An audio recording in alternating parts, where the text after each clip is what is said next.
السلام علیکم۔ میاں محمد نواز شریف صاحب کے دو جملے بڑے مقبول ہوئے تھے۔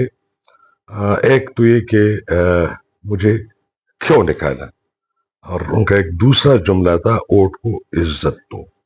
میرے خیال میں میاں نواز شریف صاحب کو اپنے دونوں کہے ہوئے جو ان کے جملے تھے، ان کا جواب تو اگرچہ ان کے پاس پہلے سے موجود تھا، میرے خیال میں، بلکہ مجھے یقین ہے یہ سوال کرنی ہی نہیں چاہیے تھی، یہ پوچھنا ہی نہیں چاہیے تھا۔ وہ جانتے تھے کہ ووٹ کو کیوں عزت نہیں دی جا رہی ہے، اور وہ جانتے تھے کہ ان کو کیوں نکالا گیا، لیکن بہرحال تفریح طبع کے لیے یا عوام کو انگیج کرنے کے لیے وہ کہہ رہے تھے، یا یہ میں سمجھتا ہوں کہ شاید ان کے پاس جواب نہیں تھے، تو انہوں نے اس وقت یہ سوال اٹھائے تھے۔ اب تک تو ان کو جواب مل چکے ہوں گے دونوں سوالات کے، لیکن اگر کوئی تشنگی رہی ہو تو میں کوشش کرتا ہوں کہ دونوں جملوں کا جواب دوں۔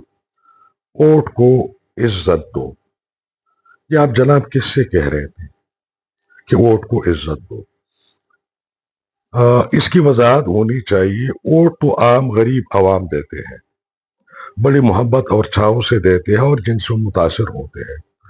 آپ لوگ بھی گزشتہ 30 سال سے، بلکہ 30 سال سے اوپر، مختلف شکل اور صورت میں آپ برسر اقتدار ہے، کبھی کسی ایک صوبے میں، کبھی پورے ملک میں۔ تو بہرحال آپ ایک بہت بڑی سیاسی قوت ہے، اور آپ ہمیشہ کہتے ہیں کہ یہ آپ کی عوامی مقبولیت ہے کہ لوگ آپ کو ووٹ دے رہے ہیں۔ تو ووٹ تو لوگوں نے آپ کو دیا تھا، اور اس ووٹ کو عزت آپ نے دینی تھی۔ تو پھر آپ کیسے کہہ رہے ہیں کہ ووٹ کو عزت دو؟ عوام سے ان کے پاس تو ووٹ ہے، ان کے پاس تو نہ اپنی عزت ہے، نہ وہ ووٹ کو عزت دے سکتے ہیں، نہ ووٹ کی اہمیت اور افادیت پہ سمجھتے ہیں۔ جمہوریت تو طرز حکومت ہے کہ جس میں بندوں کو گنا کرتے ہیں، تولا نہیں کرتے۔ جمہوریت تو ان ممالک میں چلتی ہے جہاں جمہوری کلچر ہو، جہاں تعلیم ہو، جہاں کی اقتصاد اچھی ہو، جہاں برے بلی کی تمیز ہو۔ جہاں ہمارے ملک میں ایک بریانی کے پلیٹ پر، ایک پوسٹل ٹرانسفر پر 5,000 روپے پہ، 500 روپے پہ ووٹ بکتے ہو، تو وہاں تو ووٹ کی اہمیت معلوم نہیں۔ وہ تو بس ایک چیز ہے جو کبھی حکومت اعلان کرتی ہے، اور جا کے وہ کاغذ کی ایک پرچی ہے وہ ڈالتے ہیں۔ اسی وجہ سے جنرل مشرف نے بھی کہا تھا کہ آئین کیا ہے؟ ردی کا ایک ٹکڑا، میں پھینک دوں گا۔ تو جس طرح عوام اس ووٹ کو ردی کا ایک ٹکڑا سمجھتے ہیں، اسی طرح جنرل مشرف بھی سمجھتا تھا، اور اسی طرح آپ بھی سمجھتے ہیں، ورنہ آپ اس رائے کے ساتھ کھلواڑ نہ کرتے۔ آپ نے کب ووٹ کو عزت دی ہے؟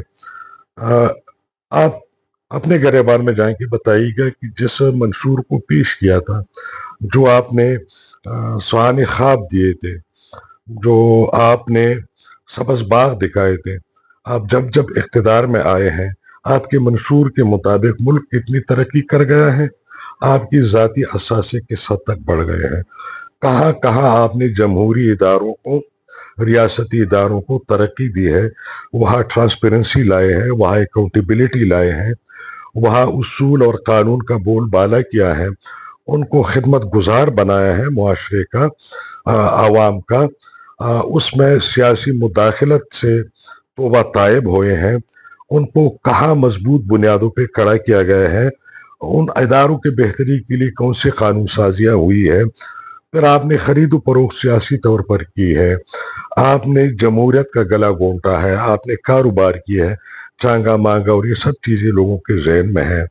سیاست ایک نجی طرز عمل، ذاتی رویہ نہیں ہوتا، یہ ایک مستقل اور مسلسل قومی ذمہ داری ہوتی ہے۔ تو اگر ایک عام گناہ گار توبہ طائب ہو کے اگر کہے مجھ سے غلطی ہوئی ہے، تو اس کی معافی تلافی کی گنجائش تو ہوگی۔ قاضی حسین احمد نے کہا امریکہ کا روس کے خلاف افغانستان میں ساتھ دینا یہ ہماری غلطی تھی۔ قاضی صاحب، غلطی آپ کی تھی، خمیازہ ہم پشتون اور پاکستانی بھگت رہے ہیں، اور انسانیت بھگت رہی ہے۔ تو نواز شریف صاحب، اس طرح تو معافی تلافی میرے خیال میں آپ کی پرد نہیں ہے۔ آپ سیاست دان تھے اور سیاسی جماعت کے رہنما تھے۔ آپ بتائیے ووٹ کو کن کن مواقع پہ آپ نے عزت دی ہے؟ سینٹ انتخابات میں، طاقت ریاستی اداروں کے حقوق کے لیے قوانین میں۔ اچھا جناب چوڑی، یہ عزت آپ نے اگر نہیں دی ہے، تو اب آتے ہیں مجھے کیوں نکالا؟ آپ کو تو شاید اس لیے نکالا گیا کہ جہاں بھی اشرافیہ کے اندر اپنے تضادات آتے ہیں تو اس طرح ہوتا ہے، اور اشرافیہ کے اندر اپنی باریاں بھی ہوتی ہیں، اور اشرافیہ کے اندر اگر کسی کوئی باری لینے والا اپنے جسامت سے بڑھ کے کچھ بننے کی کوشش کرتا ہے تو دیگر آہنی ہاتھ جو ہے اس کو اپنے سائز میں کٹ کر کے لے آتے ہیں، تو اوٹ کو عزت تو آپ نے جو دی ہے وہ دوسرے لوگ بھی دے رہے ہیں، اور آپ کو کیوں نکالا؟ تو نکالنے کی وجہ بھی دوسری جانب پاکستان پیپلز پارٹی اور آصف علی زرداری، انہوں نے یہ نعرہ بھی لگایا کہ میں اینٹ سے اینٹ بجا دوں گا، اور اینٹ سے اینٹ بجی نہیں تھی کہ وہ دبئی سدھار گئے اور پتہ نہیں کہاں کہاں سے یقین دہانیاں کرا کے واپس آ گئے، اور نعرہ بھی ساتھ ان کا ساتھ اینٹ سے اینٹ بجانے کا نعرہ بھی، اور پاکستان کبھی بھی۔ اب آپ دیکھیے آج کے تناظر میں بات کرتے چلیے ماضی کو چوڑی، آج پاکستان پیپلز پارٹی اور پاکستان مسلم لیگ نواز دونوں اس ملک کے سیاہ و سفید کے مالک ہیں، اقتدار میں ہیں،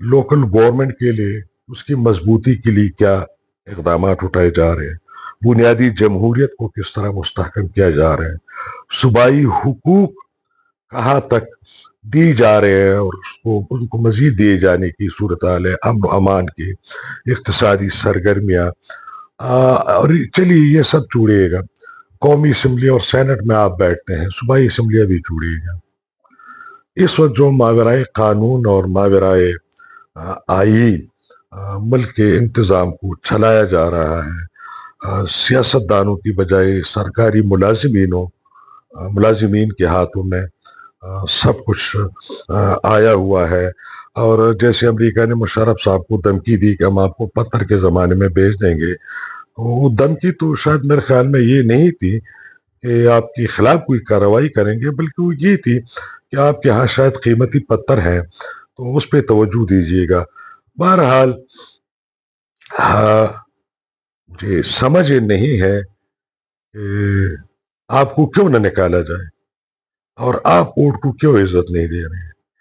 آپ مجھے یہ بتائیے گا، ہمیں کوئی اعتراض نہیں ہے، ہمیں تو ایک مضبوط، خوشحال، مستحکم، ترقی یافتہ پاکستان چاہیے، بھلے اس میں جمہوریت ہو، اس میں ڈکٹیٹرشپ ہو، اس میں بادشاہت ہو، ہمیں اس سے غرض نہیں، ہمیں رجے پیٹ کھانا چاہیے، ہماری زندگی کی بنیادی ضرورتیں پوری ہو۔ تو آپ یہ ڈرامہ بند کر دیجیے گا، آپ کو کس نے روکا ہے؟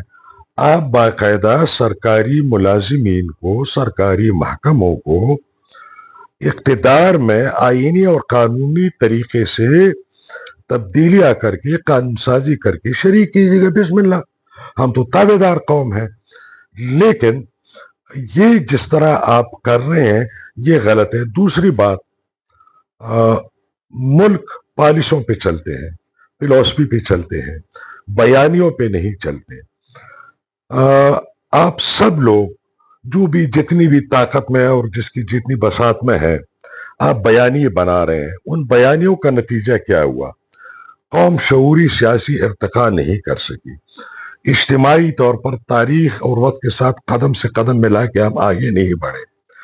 آپ بجائے ایک ویژنیئر اور انلائٹن اور مستقبل میں دیکھنے والے قوم کو نہیں ڈیولپ کر سکے، آپ زومبیز تخلیق کر گئے ہیں جنہیں کہ کنسنسس ڈیولپ نہیں ہو رہا، جو انتہا پہ کڑے ہیں، جو کسی بات کے حق میں ہے تو انتہا پہ ہے، جو مخالفت میں ہے تو انتہا پہ ہے، جو ایک درمیانہ رستہ ہے، جو ایک سائنسی اور منطقی اور لاجیکل اپروچ ہے، جو ریزن کی بات ہے، وہ نہیں رہی ہے۔